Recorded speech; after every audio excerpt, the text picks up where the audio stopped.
আসসালামু আলাইকুম। আমার প্রিয় আপু ভাইয়েরা সবাই কেমন আছেন? আশা করি আল্লাহর রহমতে ভালো আছেন, সুস্থ আছেন। অনলাইনে তো আমরা সবসময় খারাপ খবর পাই না, আবার সবসময় ভালো খবরও কিন্তু পাই না। ভালো-মন্দ মিলিয়েই আমরা অনলাইনে অনেক খবরই পাই। গত পরশুদিন একটা খবর আমার চোখের সামনে এসেছিল, কিন্তু খুব একটা বেশি আমি গুরুত্ব দেইনি।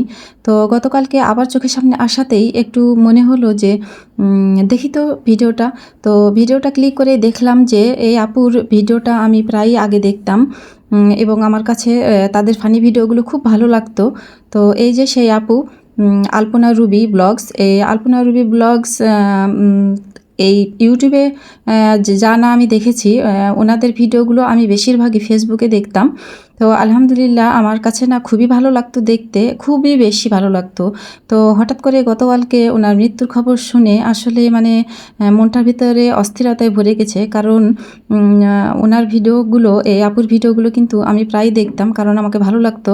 এই আপুর হাজবেন্ড, আপুর আম্মা সহ ভিডিওগুলো দিত। তো বেশ জনপ্রিয় ছিল ভিডিওগুলো। তো এই আপু গত ৩-৪ দিন হয়ে গেল না ফেরার দেশে চলে গেছে। আপুটার খুব খারাপ অসুখ হয়েছিল, একটা অসুখ না, বেশ কয়েকটা অসুখ হয়েছিল, এবং মানে শুরুর দিকে হয়তো খুব একটা ভালো চিকিৎসা করায়নি, হয়তো অতটা বুঝতে পারেনি। কিন্তু যখন বুঝতে পারলো তখন ভালো চিকিৎসা ঠিকই করালো, কিন্তু মানে সময় আর হাতে রইল না। আলপনা আপুর অনেক বড় পাথর হয়েছিল, জন্ডিস হয়েছিল, আরও বেশ কিছু অসুখ হয়েছিল। তো অপারেশন করাটা খুবই জরুরি ছিল, তবে শারীরিক কন্ডিশন এত বেশি খারাপ ছিল এই আলপনা রুবি আপুর, যে ডাক্তার তাকে শারীরিকভাবে কিছুটা সুস্থ হওয়ার পরে অপারেশন করার কথা বলেছিল। কিন্তু সেই সময়টা, সেই সুযোগটা আর হলো না, না ফেরার দেশে চলে যেতে হলো। তো আলপনা আপু বাবা মার একমাত্রই সন্তান ছিল। তার বাবাও অনেক আগে মারা গিয়েছিল, শ্বশুরবাড়িতে বেশি দিন আলপনা আপু থাকতে পারেনি। আমি অনেক আগে যখন তার ভিডিও দেখতাম, তখনই তার জীবন কাহিনী আমি তার ভিডিওতেই দেখেছিলাম। আর যেহেতু ফানি ভিডিও, বিনোদনের জন্য কিন্তু ফানি ভিডিওগুলো দেখতে বেশ ভালোই লাগে, তাই আমি নিয়মিতই প্রায় ফানি ভিডিওগুলো দেখতাম। আর হঠাৎ করে কালকে খবরটা দেখাতে মনের ভিতরে খুবই অস্থিরতা কাজ করছিল, কিছুতেই ভালো লাগছিল না।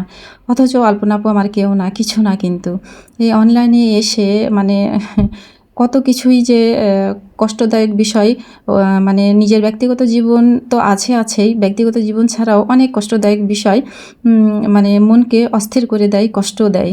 তো এই আলপনা আপুর হঠাৎ মৃত্যুটাও আমার কাছে মানে খুবই কষ্ট দিয়েছে, কারণ আমি অসুস্থ এটা জানতাম না।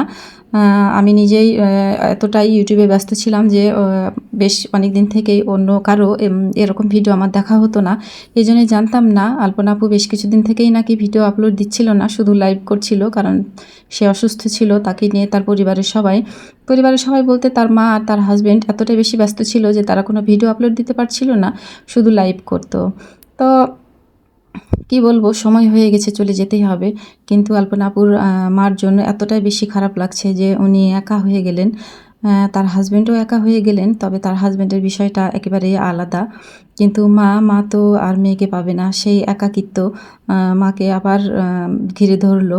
তো খুবই খারাপ লাগছিল, ভিডিওগুলো চোখের সামনে আমার আসছিল। তাই তো আমার মনে হয় যে অনেক আপুরাই এই আলপনা রুবি ব্লগসের ভিডিও অনেক আপুরাই হয়তো দেখে থাকবেন, অনেকেই হয়তো আপনারা চিনবেন।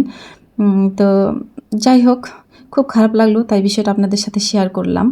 আর আমি এখানে কিন্তু রান্না করছি, এটা পাতি হাঁসের মাংস। আমার জুবাইয়ের আর জুবাইরের ফ্রেন্ড, ওরা দুজনে মিলে এই পাতি হাঁসটা কিনে এনেছে, আর আমাকে বলেছে, আম্মু এটা তুমি একটু খুবই সুন্দর করে টেস্টি করে রান্না করে দাও, আজকে আমি আমার ফ্রেন্ড খাবো, এবং ওর ফ্রেন্ড, জুবাইরের ফ্রেন্ড আমাদের বাড়িতেই থাকবে আজকে, এটাই বলছিল। তো আমি বললাম আচ্ছা ঠিক আছে, আমি রান্না করে দিব। তো তাই পাতি হাঁসটা পরিষ্কার করে রান্না করে দিচ্ছি। জুবাইরের ফ্রেন্ড ওরা দুজনে মিলে খাবে।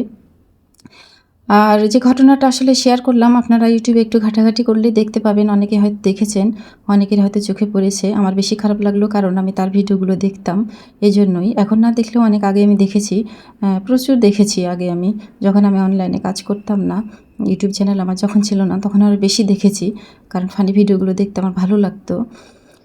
তো আসলে যখন যার ডাক আসবে তখন তাকে চলে যেতেই হবে, যতই যার কষ্ট হোক, যাই হোক, আমাদেরও সময় হলে আমাদেরও চলে যেতে হবে। কারোরই কিচ্ছু আসলে করার নেই।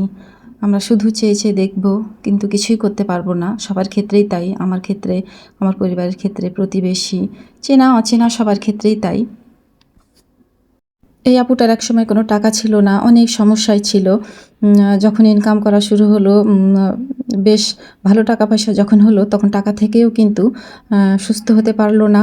সেই সময় সুযোগটাও রইল না। চিকিৎসা করতে করতেই কিন্তু হঠাৎ করে চলে গেল।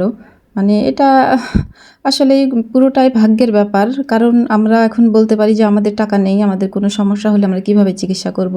কিন্তু আসলে কি টাকা থাকলেই চিকিৎসা হয়? এই আপুকে দিয়ে সেই প্রমাণ, টাকা থাকলে আসলে চিকিৎসা হয় না। ভাগ্যে যদি চিকিৎসা না থাকে, যদি হায়াত না থাকে, তাহলে কখনোই বেঁচে থাকা, সুস্থ থাকা সম্ভব না। সব কিছুই ওপর আল্লাহর ইচ্ছা। আল্লাহ পাক সব কিছু ঠিক করে রেখেছেন। তো যাই হোক, পাতিহাঁস রান্না করা শেষ। সবাই ভালো থাকবেন, সুস্থ থাকবেন। আল্লাহ হাফেজ।